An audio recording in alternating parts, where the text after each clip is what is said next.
Cảm ơn anh. Rồi, xin chào mọi người. Là sao? Đó chính là một trong những cái chủ đề mà chúng ta sẽ nói ngày hôm nay trong cởi mở happy hour, đúng không? Đó là chủ đề gì vậy? Đó là quy tắc ứng xử khi đi bar, club hay là party.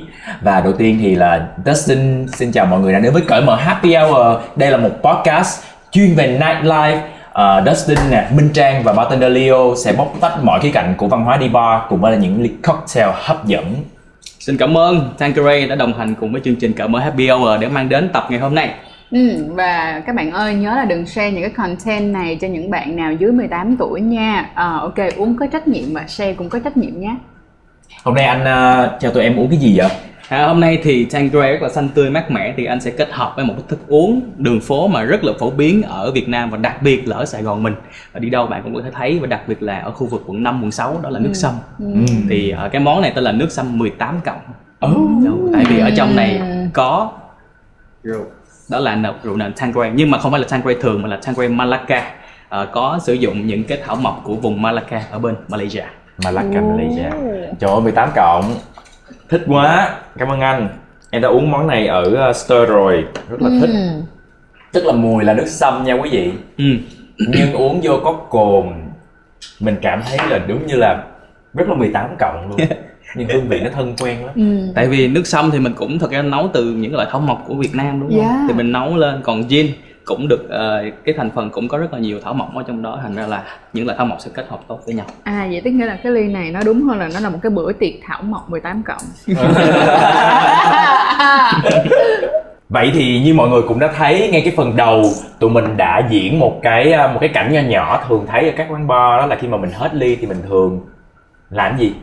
Mình muốn gọi thêm á thì mình sẽ một là nhiều lắm, lắc ly rồi đập bàn rồi búng tay vậy đúng không?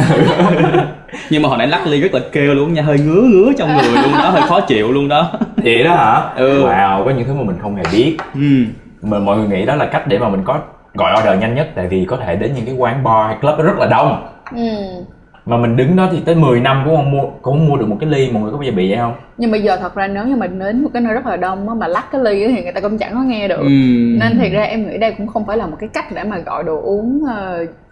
Thứ nhất là làm cho người khác cảm thấy được tôn trọng. Cái thứ hai nữa là người khác cũng có khả năng là sẽ đánh giá bạn là một người khá là trịch thượng, hoặc có thể là bạn quá hả? Dạ, bạn đã quá là ok, quá tê rồi. Quá tê rồi. Vậy thì bây giờ trước khi mà bạn bước vô một cái bar, club hay một cái party, trước khi bạn tê bạn còn tỉnh, thì chúng ta hãy cùng đi qua những cái lời đồn của thiên hạ trong những cái topic mà nói về quy tắc ứng xử khi đi bar nha. Let's do it. Ok, chúng ta có tới 8 lời đồn.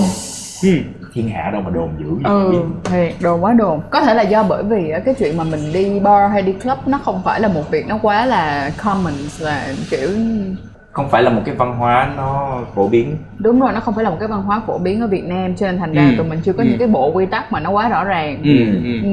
Vậy thì bây giờ mình làm cho nó phổ biến đi. Nào, cùng nhau, có khi là tập này xong tụi mình tạo nên quy tắc làm sao mọi người. Đầu tiên, chưa biết uống gì thì cứ gọi đồ đắt nhất. Ai đồn? Chắc Leo đồn. Thật sự thì ngay cả bartender hay là chủ quán bar thì các bạn gọi cái đồ đắt nhất người ta sẽ rất là vui. Tuy nhiên nếu như mà anh một người mà gọi là bán hàng có tâm á, thì mình cũng phải xem là cái món đắt nhất đó có hợp với cái bạn đó hay không. Tại vì đôi khi cái đồ mắc nhất lại là một cái món hay là một cái chai rượu nó quá mạnh, hay là bạn đó mình phải hỏi là khách hàng của mình là có phải là mình order cái chai này không, mình đã thử qua bao giờ chưa, tại vì cái vị nó như vậy xem họ có hợp không đó, chứ anh hoàn toàn không đồng ý với chuyện này. Và đắt nhất không có nghĩa là đồ nó ngon nhất. Đúng rồi, chính xác nha, chính xác, đúng rồi, hoàn toàn chính xác. Đồ ngon nhất là đồ hợp với bạn nhất. Chính xác rồi. Đúng rồi. Tại vì đồ uống và cocktail đều là thức uống có cồn, đều là thức uống thì nó nằm trong phần ẩm, mà ẩm thực thì lại là khẩu vị cá nhân rồi. Đúng. Nó ngon với mình nhưng mà chắc gì nó ngon với người khác đâu. Ok, không đồng ý cậu rồi. Lời đồn thứ hai, bartender sẽ không nhiệt tình nếu bạn không tiếp cho họ. Điều này thì nó lại tùy vào trường hợp và tùy vào cái bạn bartender nha. Và anh cũng, ngay cả bản thân anh khi mà đi những quán khác thì đôi khi cũng gặp như vậy thật. Và thường để mình sẽ tip trước luôn để cho mọi thứ nó trơn tru hơn. Nhưng mà anh lại rất là against, nghĩa là anh không có ủng hộ chuyện đó. Vậy chứ ở đây mình có một cái quy luật là không được nhận tiếp hay là được quyền nhận tiếp, và tiếp nó sẽ bạn nhận là bạn được giữ hay là phải chia ra hay sao? Tip ở đây thì mọi thứ đều chia đều hết, tại vì trải nghiệm là của chung. Các bạn vào trong đó, bạn vào từ cánh cửa quán thì các bạn lễ tân sẽ đón các bạn, mở cửa cho các bạn, khi các bạn đi về cũng vậy. Vào đây thì các bạn phục vụ sẽ ân cần phục vụ các bạn, rồi bartender sẽ làm nước. Còn nếu các bạn order đồ ăn thì anh bếp cũng làm đồ ăn cho các bạn luôn, thì tất cả là một cái team nên mọi người chia đều. Chỉ có chủ quán là không được lấy tip thôi. Vậy anh có một cái hộp để tip ở đây không, trên bàn không? Có luôn bạn. Yeah. Đây. Tại vì ví dụ như là em á, khi mà em đi á thì em đúng rồi đó, thì em lại không bao giờ tips trước khi uống hết, mà sẽ luôn luôn tip sau khi uống. Mà nhất là mình phải xem coi cái bill nó như thế nào nữa. Đúng, trước hay sau là một vấn đề rất là khác biệt. Tại vì nếu như mà sẽ không nhiệt tình nếu mình không tiếp cho họ, nhưng mà tiếp nó không phải là một điều bắt buộc. Mà bây giờ khi mà mình không tiếp và họ không nhiệt tình với mình như vậy là họ đã đánh mất cơ hội để phục vụ một người khách rồi. Đúng rồi. Ngoài ra là như là tại vì em cũng đã từng làm trong ngành dịch vụ á, em cũng hiểu được cái cảm giác khi mình đi làm mình có ngóng chờ tiền tiếp hay không, nhưng ngoài tiền tiếp ra thì ngoài ra là còn ở thái độ của người khách như thế nào nữa. Thật sự là cái thái độ tốt và phù hợp với mình thì việc là nếu như mình hôm đó mình không may mắn mình có tips thì mình vẫn rất là vui để mình đi về. Vậy thì cũng tùy, em nghĩ nó sẽ tùy vào cái trải nghiệm của từng người khách và từng người bartender khác nhau. Đúng vậy. Và nếu như mình nhìn ở góc độ của khách hàng á, thì cái chuyện tip so với cái văn hóa đi uống, đi ăn đi uống và đặc biệt là đi bar của Việt Nam mình thì cái chuyện tip nó lại không phải là bắt buộc. Phải công nhận điều đó. Nó sẽ khác với bên Mỹ hay là Canada là họ sẽ dù là bất thành văn, không phải là một cái written paper gì hết, nhưng mà họ sẽ luôn phải tiếp từ 10 đến 15% giá trị của cái hóa đơn đó. Vậy thì cái cụ thể hơn về cái phần tip như thế nào cho đúng thì mình sẽ nói ở phần thứ 2 của chương trình. Bây giờ mình sẽ tới với lời đồn thứ 3, đó là đừng gọi những món đồ uống quá phức tạp khi bar đang rất đông. Hoàn toàn đồng ý. No. Đúng rồi đó. Anh sẽ hoàn toàn đồng ý với chuyện đó. Ví dụ Gin Fizz. Gin Fizz thì đơn giản, nhưng mà Ramos Gin Fizz cái mà có cái phơm trắng trắng lên đó, cái món đó thì phải, nếu như không có máy móc hỗ trợ thì phải lắc tới 10 phút là phải lắc tay. Cái món đó cũng là lấy cái tên của cái anh Ramos luôn. Và những cái năm mà thịnh hành nhất ở bên Mỹ của anh đó thì anh đã từng được mời vào Nhà Trắng để chỉ làm riêng cái món đó thôi. Và trong cái hợp đồng của anh yêu cầu là phải thuê cho anh thêm 16 bartender để chỉ lắc cái đó thôi. Trời đất. Tại vì trước cái công đoạn lắc với đá là bạn phải lắc không để tất cả các hỗn hợp nó có thể trộn đều và nó tơi ra, nó bông ra. Nó nên rất là lâu. Rồi lời đồn này thì Tiên đồng ý. Tại vì mình không có muốn đứng đợi 10 phút để có một cái ly nước khi mà quán đang đông. Đúng không? Lời đồn thứ 4, đừng bao giờ tới quán bar rồi ngồi tán tỉnh bartender.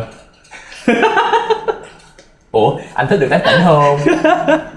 Trả lời thế nào? Thật ra thì cái câu này nó cũng đúng á, tại vì nếu như mà bạn chưa biết được cái anh bartender này là single hay là second, đúng không? Khi mà anh là độc thân hay là đã có chủ rồi thì cái chuyện đó nó cũng rất là tế nhị và nó cũng rất là nguy hiểm. Rồi bây giờ làm sao biết được? Trên tay em đâu đơn giản đâu. Thì mình có thể tán tỉnh ở mức độ vừa phải và thăm dò thôi, đúng không? Nói chung nó là câu chuyện là sự đồng thuận. Nếu mà người ta tán bạn, mà ý là bạn tán người ta mà người ta tán lại thì cứ tán tiếp. Nhưng mà nếu người ta hợp lý đúng ta, rồi. Dạ, mình đi tán người ta mà người ta đã né rồi thì thôi né đi, dừng lại. Người ta cứ trơ, người ta cứ đơ thì thôi, dừng lại đi. Nhưng mà cái lời đồn này á, em sẽ sửa lại. Tất nhiên là em không đồng tình, đừng bao giờ tới quán bar rồi ngồi tán tỉnh bartender, mà là bạn có thể order nước rồi tán tỉnh bartender cũng được. Làm gì làm thì phải order quá trời hợp lý luôn. Chị muốn tán tỉnh bao nhiêu? Là một người chủ quán bar cực kỳ thích điều này. Hình như là cái order nước đi rồi muốn làm gì thì làm, đúng không? Đúng. Cái lời đồn này hình như là được viết ra bởi anh Leo hay sao? Ở đâu, cái này là mọi người đi uống đồ với nhau thôi. Ok, tiếp tục nha, rồi mình sẽ tới cái tiếp theo là đừng gọi với, đừng vẫy tay hoặc là đập bàn để gọi bartender, mà hãy sử dụng eye contact. Cái này thì trong cái trường hợp mà cái quán như là clubbing nó đông quá thì thật sự là bạn nên vẫy tay. Hoặc là tới kêu luôn đi, đúng không? Tới kêu luôn. Nhưng mà đúng là bạn nên né những cái trường hợp tạo tiếng động như là đập bàn, búng tay nè, hay là biết xấu. Hoặc là lắc ly cũng không nên. Hoặc là mất chuột đó. Tại vì đúng là cái những cái tiếng động đó nó gây sự chú ý, nhưng mà nó cũng tạo ra sự khó chịu luôn. Đúng rồi. Cho những người khách ngồi kế bên. Và nhất đó là nếu như mà các bạn nam mà đi mà làm như vậy mà bạn phục vụ là nữ hoặc là bartender nữ sẽ có cảm giác cực kỳ khó chịu nữa. Đúng, có nhiều khi họ sẽ không phục vụ. Nếu như mà bạn múc chuột chỉ để order thì tất nhiên họ lơ luôn đó. Không đồng ý. Không, lúc đó đồng ý cái này. Lúc đó anh đồng ý nha. Lúc đó em mà là quản lý quán đó em quay qua em hỏi là em múc anh luôn bây giờ. Mình tin là ở quán bar một bartender đứng quầy sẽ được huấn luyện để có thể eye contact với từng khách hàng trong mọi tình huống. Cho nên nếu mà cái ly của bạn hết, đừng lo, bạn sẽ được eye contact bởi bartender để xem, tại vì đây là quán của họ muốn bạn tiếp tục order. Đúng thật như sự. Quán của anh là chỉ cần còn chút xíu thì thôi là lại hỏi rồi. Đúng chị rồi đó. muốn thêm nữa không? Chính xác. Từ trước đến giờ khi em đi những cái quán bar thì ít khi nào em phải kêu lắm. Trừ ví dụ đặc biệt là còn ngồi trên quầy bar là càng ít khi phải kêu.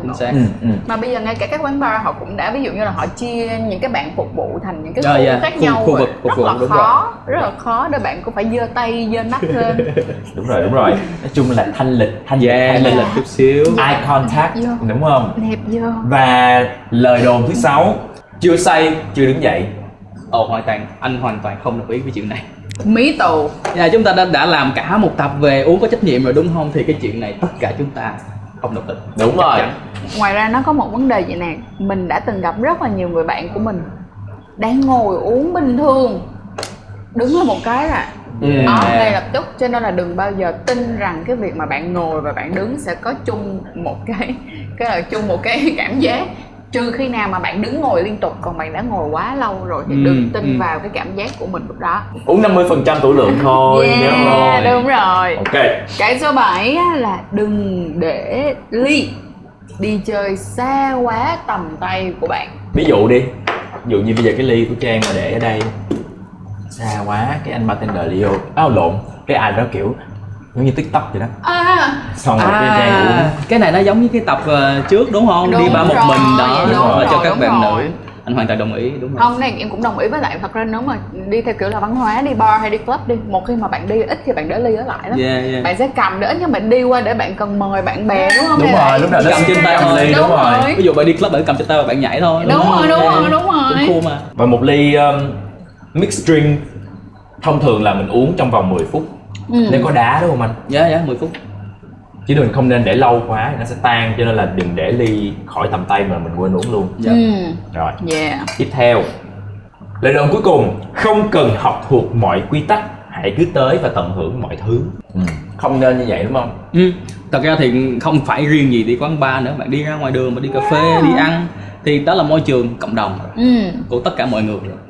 Bạn không phải là muốn làm cái gì cũng được. Đúng rồi. Đó, nên cũng phải ít nhất cũng phải biết những cái cử chỉ hay những cái hành động cơ thể hay những cái lời nói mà nó chừng mực, mà nó cơ bản nhất. Mình cần phải nhớ những cái đó là được rồi. Không cần phải quá lịch lãm hay là quá lịch thiệp hay là quá tinh tế. Đúng rồi, mọi người hay nhầm cái suy nghĩ rằng là cái việc mà tụi mình phải YOLO, tụi mình phải sống là chính mình khi tụi mình đi chơi này nọ, kiểu sống là chính mình là một chuyện. Nhưng mà mình đang sống trong một cộng đồng thì mình phải tìm được cái điểm ở giữa mình và cộng đồng, tức là sự thoải mái của mình không làm ảnh hưởng tới người khác là một điều rất nên xảy ra. Với lại nếu mà bạn không hiểu một cái gì đó thì bạn có thể hỏi. Dạ đúng. Giống như Giang vừa nói, bạn cũng có thể YOLO nhưng mà bạn chọn cái cách YOLO lịch thiệp cũng được vậy.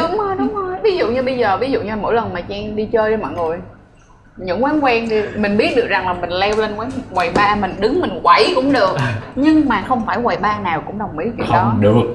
Cho nên là thành ra là phải tới hỏi đàng hoàng là em có thể đứng ở đâu nhảy được, em đứng trên ghế được không, em đứng trên đây được không. Nô la không cho luôn.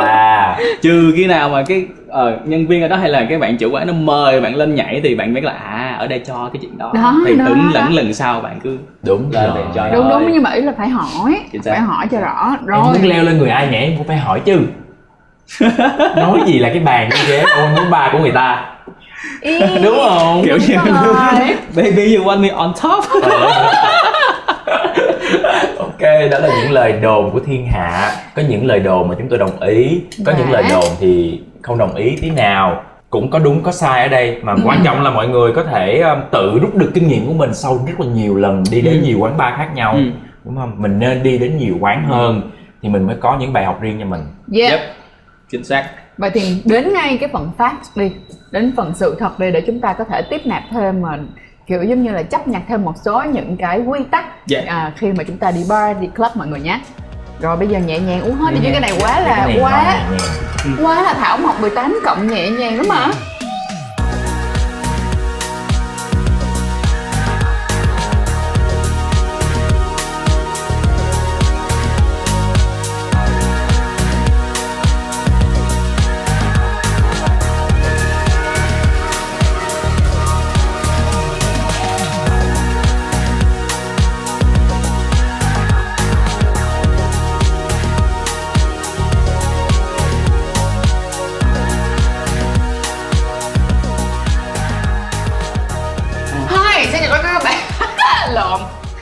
Tụi mình bây giờ đến ngay với phần 2 và anh Leo ơi, em thấy cái ly nó đẹp quá, đó là cái gì vậy anh? Ok, ly này thì cũng là một trong những signature cocktail của bên Anh. Wow. Và các bạn nhìn là phục vụ trong tách trà thì cái này sẽ có một cái nguyên liệu nền là Tanqueray và mình ủ với là trà Earl Grey trong đó. Và cái món này tên là trà ổi nha. Trà ổi nha. Trà ổi nha, đúng rồi. Nó sẽ có yogurt, nó sẽ có ổi xá lị, có Tanqueray, có trà Earl Grey hết. Cảm ơn em. Rất là refreshing, nhẹ nhàng. Mà cái này là một cái tips cho mọi người luôn nha. Tại vì Trang rất là thích uống gin. Từ chỗ là mình rất là thích uống gin. Cho nên là thì ra khi mà mình mua, ví dụ như là ngay cả khi mình mua Tanqueray á, mình cũng về và mình ủ thêm với lại một số những cái hương liệu khác. Như ví dụ như có lúc thì em ủ với hồi quế. Đó, xong rồi cũng sẽ pha uống với lại tonic này nọ ở nhà. Thử nghiệm ở nhà đúng không? Đúng rồi. Trải nghiệm tốt mà dạ đúng rồi, mấy cái mà hương vị nấu phở mọi người Trang cũng đã có lần thử là dùng cái hương vị nấu phở để infuse, đúng rồi, infuse cái bản gin, trời ngon cực kỳ luôn. Và mọi người tea time trà ổi nha. Chết rồi, tea này là 18 cộng nữa rồi. Mùi trà rất là đậm nè. Em thích mùi trà Earl Grey. Nó hơi chát, nó có hơi chút xíu của ổi xá lị nữa. Ngon quá, ngon lắm nha mọi người. Cái này là rất là bắt miệng luôn nha, cái này là nịnh lắm luôn á, nịnh lưỡi nha. Ok, đến ngay với cái phần phát đầu tiên. Thì cái phần phát này nói rằng đó là tips như thế nào. Thì theo tạp chí Pinbox là mức lương trung bình của bartender ở Mỹ thì thường sẽ thấp hơn mức lương tối thiểu. Và phần lớn sẽ là thu nhập là từ tip tới từ cái sự hài lòng của khách hàng. Thì em nghĩ là như thế này, là mỗi một cái văn hóa khác nhau thì sẽ có một cái văn hóa tips cũng rất là khác nhau luôn. Chính xác. Hồi lúc mà cái đợt mà em đi làm ở một cái tour dẫn khách du lịch đi vòng vòng Sài Gòn đi ăn foodie tour, thì đúng luôn, em nói thiệt là em rất là xin lỗi chứ cái chương trình không dịch tiếng Anh đâu ha, em xin lỗi khách em hồi xưa. Nhưng mà như thế này này, khi mà em đọc tin nhắn, em nhìn ra được là người này là người nước nào, là em sẽ tiên đoán được luôn là ngày hôm đó của em có được tiền tips hay không. Wow. Yes, và được tips cao hay không luôn. Em giả sử nha, đi với lại người Mỹ hay là người Canada là đa phần họ sẽ tips khoảng tầm 10%. Vậy thôi. Còn nếu như ví dụ như họ book những cái tour private thì họ sẽ cho mình nhiều hơn, nhưng đa phần là chỉ khoảng tầm 10% thôi. Còn nếu như mà đi với Hàn và Nhật thì là biết là thôi, hôm nay chúng ta đi cho vui, hoặc là đi để bổ sung thêm tiếng Hàn và tiếng Nhật. Có nghĩa là không có văn hóa tipping. Chính xác, ở Hàn và Nhật thì không có văn hóa tipping.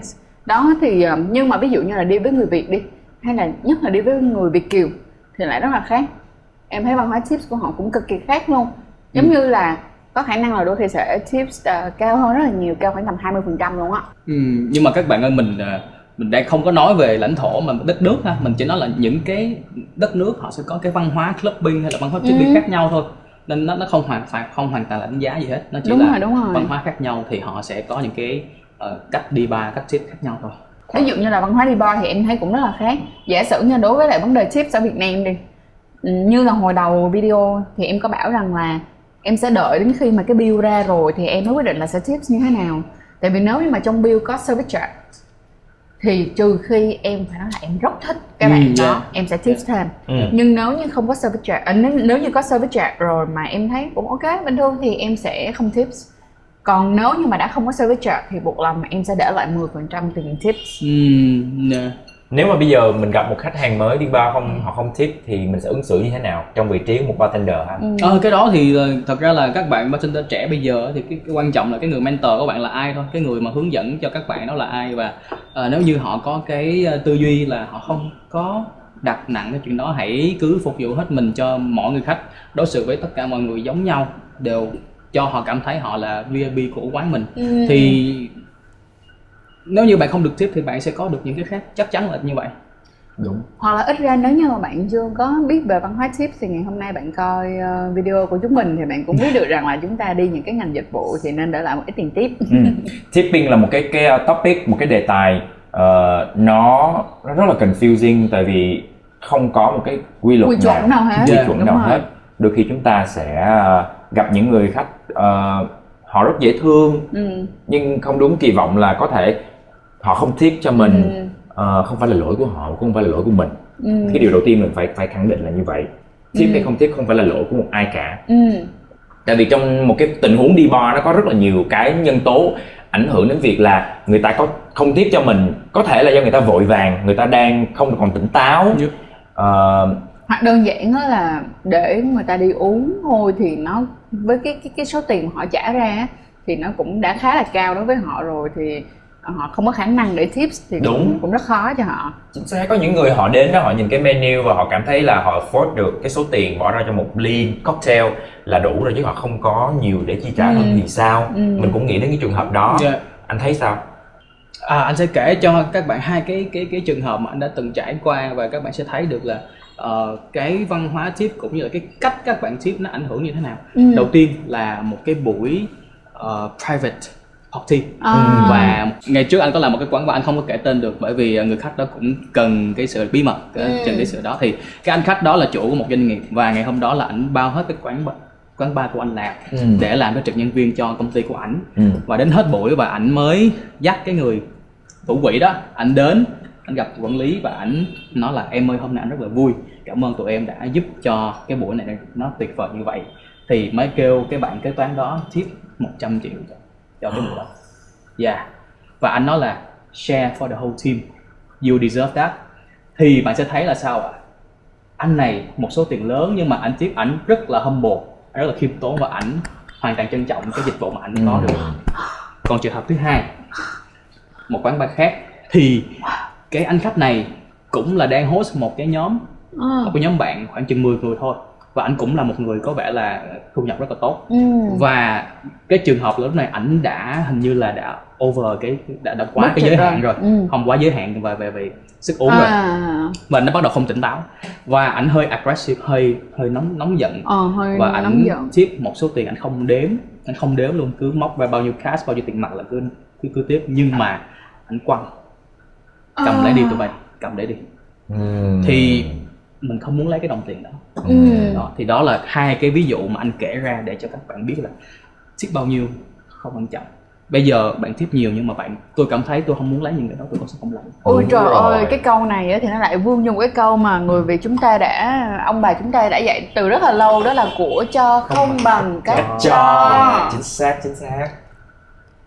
Rõ ràng mình cũng thấy là không phải cứ học thuộc những quy tắc ứng xử khi đi bar, học thuộc lòng là bạn trở thành một người đi bar tử tế đâu, mà quan trọng là bạn phải là người tử tế cái đã. Bạn phải là người đúng tử tế. Rồi, trời ơi, hay quá. Ok. Cái này hay. Vậy trước khi nói cái phát thứ hai này, phát thứ hai tôi phải nói ngay cái chuyện này. Đó là cái hôm bữa em có làm một cái talk show, thì các anh trong tụi em làm về personal branding mới hỏi rằng là bây giờ ít nhất là tụi mình đi ra ngoài đường thì cũng sẽ có một số người nhận diện, thì làm sao để mà khi các bạn cảm thấy rất là mệt mỏi đi chăng nữa nha, các bạn cũng không làm tổn thương cái người khán giả của mình. Thì lúc đó em mới nghiệm ra là đúng luôn, đó là vậy nè.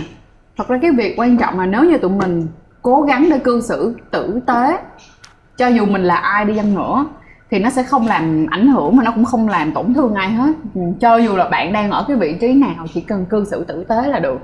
Ngay cả trong cái việc mà tips thì đúng là cần phải có sự cư xử rất là tử tế. Cái fact thứ hai Theo trang web Bars and Bartending thì có tới hơn 30 quy tắc vàng cho bar etiquette. Anh vừa đọc cái đó hôm qua. Vậy hả? Có nhiều cái rất là dễ thương. Vậy hả? Khi mình đọc mình tham khảo thôi đúng không? Tham khảo.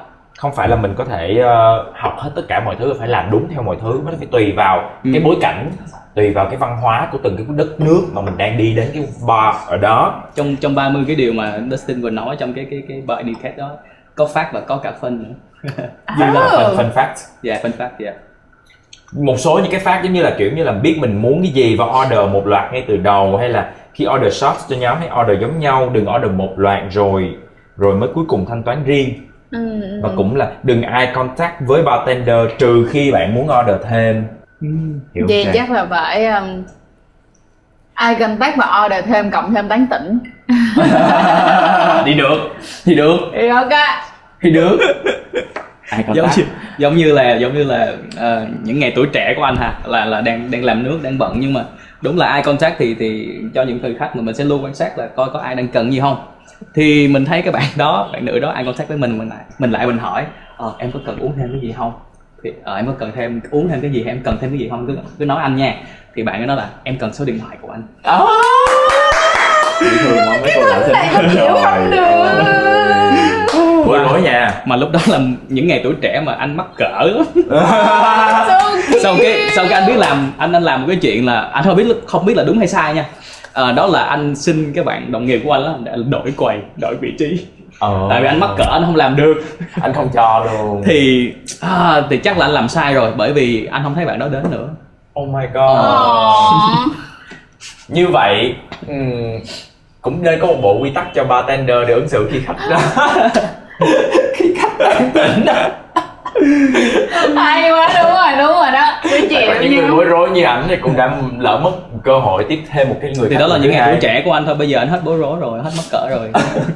Thật ra nhưng mà bởi vậy các bạn nào mà đi á, mà lỡ mà xin số điện thoại xong mà anh chạy đi á, thì có khả năng đơn giản là bởi vì anh không biết cách ứng biến với các bạn như thế nào thôi. Hay lì hơn xíu nữa. Thế bây giờ 30 cái quy tắc đó tất cả không có phải là chúng ta đều phải học không? Theo em thôi nha mọi người, thì thật ra mình giữ những cái quy tắc cơ bản trong cái việc là tụi mình tôn trọng cái người đang đáp ứng dịch vụ cho mình là một. Cái số 2 nữa là nếu như chúng ta đi tới những cái quán mà nó lạ thì hãy cứ cố gắng giữ nó trong một cái khuôn phép vừa phải, mà theo mình tin rằng là mình thấy rằng là đây là cái line mà mình rất là tôn trọng họ. Và nếu như mà mình có được thoải mái hơn đi chăng nữa thì đó là sự gợi ý của nhân viên ở trong quán để cho các bạn có thể làm được những cái điều vui hơn thì tùy đó. Ngoài ra là hãy tử tế, mà lại em nghĩ là quan trọng là cái tử tế đó, mà mình tử tế in general lúc bình thường thì mình đi quán nào thì cũng khá là ok thôi, chứ không sao hết cả. Đúng anh rồi. Anh vừa mới đọc cái 30 cái điều đó ngày hôm qua luôn, thì anh nghĩ rằng các bạn nên đọc 30 cái điều đó và để tham khảo trước cái đã. Anh có thể nói ra vài cái điểm rất là sáng mà làm cho anh nhớ là nhớ trong 30 điều đó không ạ? Trong 30 điều đó anh nhớ nhất là 2 điều. Điều thứ nhất là tequila fix everything. Tequila fix everything hả? Oh my god. Tequila fix everything. Tại vì sau khi uống xong là anh chỉ cứ cười thôi chứ anh không biết làm gì nữa. Nó sẽ đúng với góc nhìn khách hàng là gì. Bây giờ bạn đang muốn phên, bạn không muốn kêu cái gì hết, mà bạn đi cả một hội đông, xung quanh rất là đông đúc. Em ơi cho anh 16 tequila. Bạn sẽ có rất là nhanh, tại vì chỉ rót và chanh muối thôi. Còn với bartender thì sao? Ví dụ như khách này đang có một cái vấn đề gì đó không hài lòng với dịch vụ, nói anh em xin lỗi là tại vì hôm nay đông quá nên hơi rối và hơi làm anh khó chịu, em mời anh mấy shot tequila nha. Thì đấy, tequila fix everything. Đó là một cái rất là sáng, phân phát. Rất là phân phát. Ôi đúng luôn đó. Trời ơi, bữa giờ em để ý là mỗi lần mà em đi sinh nhật cái nha, là mấy anh quản lý với mấy anh chủ là mấy đứa tequila lấy vàng một vàng tequila ra, xong kiểu là uống đi, anh chúc mừng sinh nhật mấy đứa nghe. Trời ơi đúng là tequila fix everything. Cái phân phát thứ hai mà anh nhớ nhất là nếu như mà trong một cái cặp đôi chẳng hạn, hay là trong một nhóm bạn mà có lady, có phụ nữ, thì bạn cứ cần cái chuyện bạn cần duy nhất là làm cho người phụ nữ đó cảm thấy vui, cảm thấy enjoy, mọi thứ còn lại sẽ hợp lý. Làm cho người phụ nữ vui là được. Làm nó giống như cái câu happy wife happy life vậy đó. Trời ơi, làm như là tụi tôi khó khăn lắm vậy đó, tụi tôi đâu có khó khăn đâu. Nó như vậy nè, ví dụ như là Trang đang dating với là một anh chàng nào đó, và ngày hôm đó Trang đến, mình take care cả anh bạn của Trang và take care Trang, và Trang rất là vui, thì thành ra là cái anh bạn đó anh sẽ hài lòng luôn. Cảm ơn em nha, hôm nay bạn của anh rất là vui, và cái buổi dating đó nó cũng càng tốt. Còn phụ nữ vui thì đàn ông sẽ vui theo, còn đàn ông vui á chưa chắc phụ nữ sẽ vui theo đâu. Đúng chưa? Nên là cứ làm phụ nữ vui đi, mọi thứ sẽ hợp lý thôi. Em đồng ý. Đó là hai cái phân phát đọc trong đó. Chui không đồng ý. Có nhớ cũng nói là người phụ nữ họ cũng có những cái pink tax, họ phải tốn rất là nhiều thứ như là trang điểm, make up, làm tóc, các loại thời trang, quần áo này nọ, thì họ xứng đáng được chiều chuộng nhiều hơn. Có thể là như vậy. Ok, thôi nói vậy cũng được. Mọi người nghĩ sao? Thì mọi người có thể để lại comment ở dưới phần bình luận của video này. Còn bây giờ thì anh em tụi mình sẽ finish cái ly thứ hai để đến phần thứ ba, là cái phần mà mình rất là yêu thích, đó là tips và key takeaway.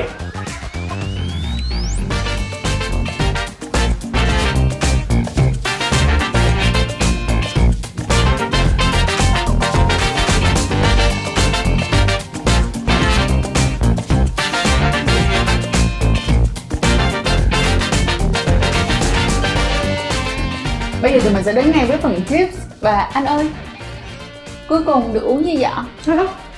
Ly đầu tiên của mình là thảo mộc, là nước sâm đúng không? Nó rất là tươi mát. Ly thứ hai là trái cây, là ổi. Baby, anh chưa uống cái này bao giờ đúng không? Chưa. Nói liền đi anh. Và ly thứ ba thì sẽ là hương vị. Tên của nó là nấm và hoa. Nấm và hoa. Nghe tên như thế nào thì các bạn sẽ uống ra như vậy. Nấm ở đây sẽ là nấm truffle, và hoa ở đây là hoa cơm cháy. Đúng elderflower. rồi. Có mùi nấm nè. Vậy đây là một cái món cocktail twist từ dry martini.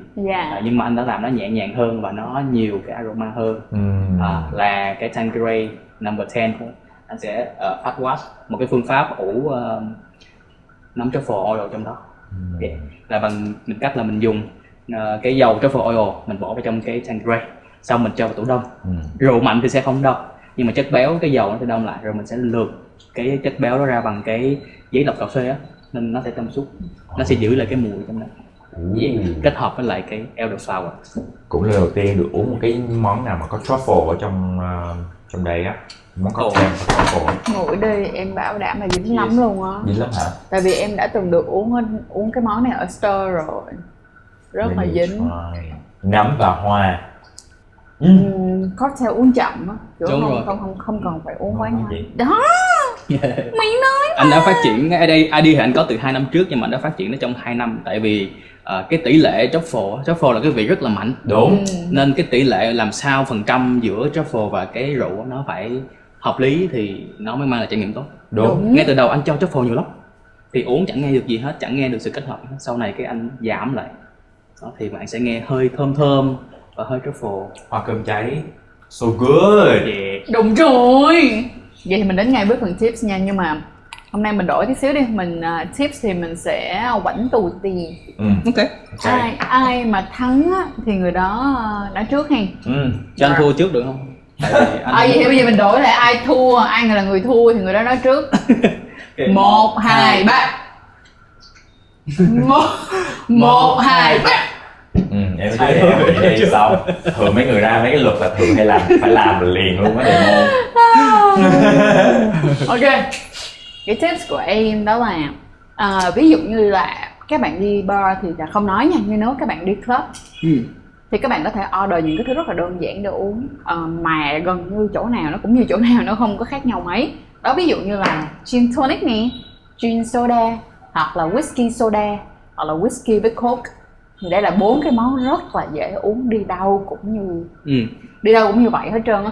Và mình hay dùng cái tips này để mình đi hết tất cả những cái quán club ở Sài Gòn, hay là những quán bar cũng được. Mình sẽ uống cái đó trước và mình sẽ cảm nhận và mình nói chuyện thôi với bartender trước khi mình quyết định order cái drink thứ hai là cái gì.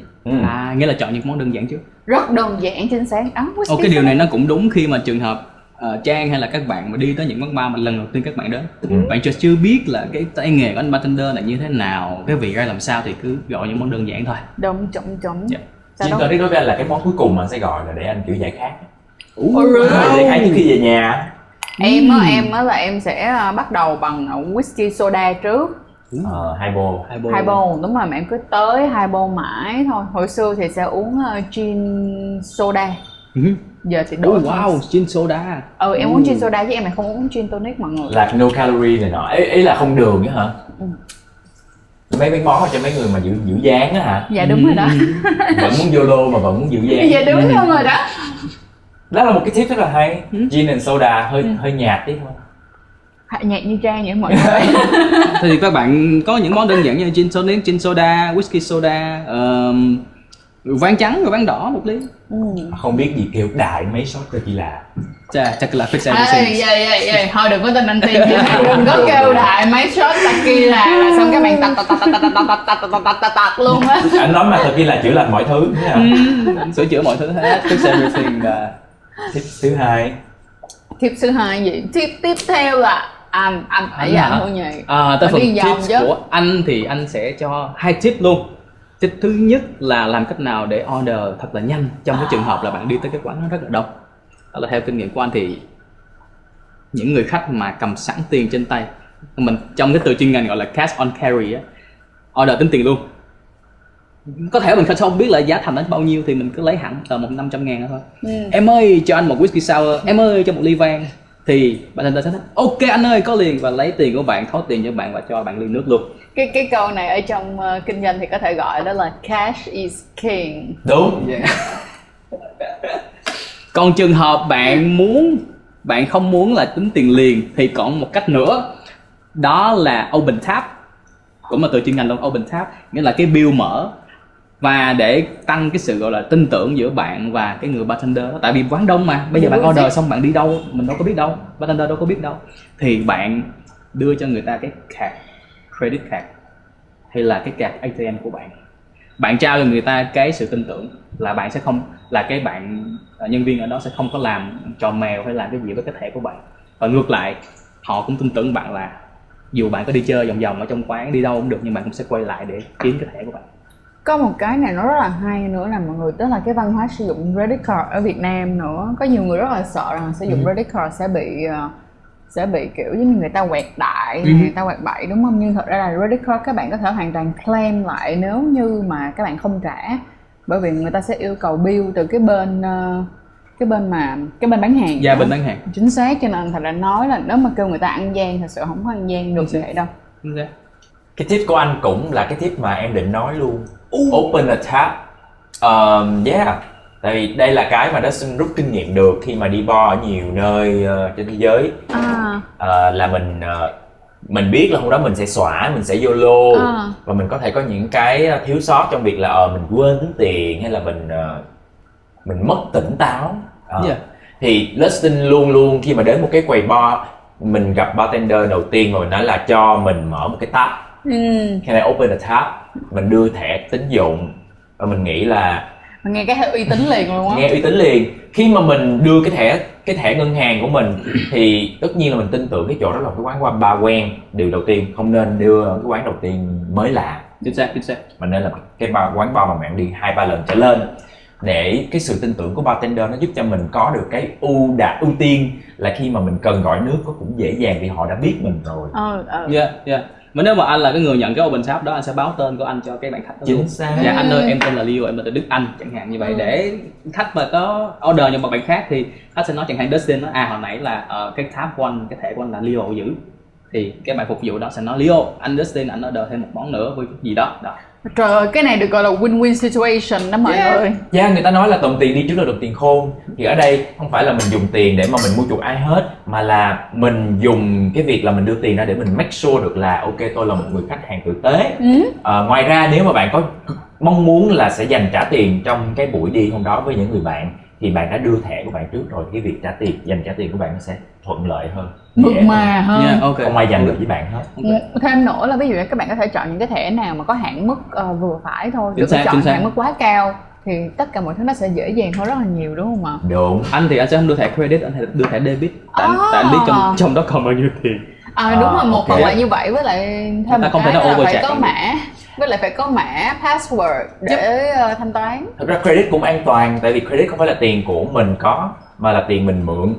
Thì khi mà cái ngân hàng mà cho mình mượn tiền đó, họ điều tra được là có một cái giao dịch giả mạo, giao dịch không an toàn, thì mình hoàn toàn được bảo vệ. Đúng rồi, nó y chang như cái trang hồi nãy chị nói là mình claim lại được nếu như thật sự không trả cái số tiền đó.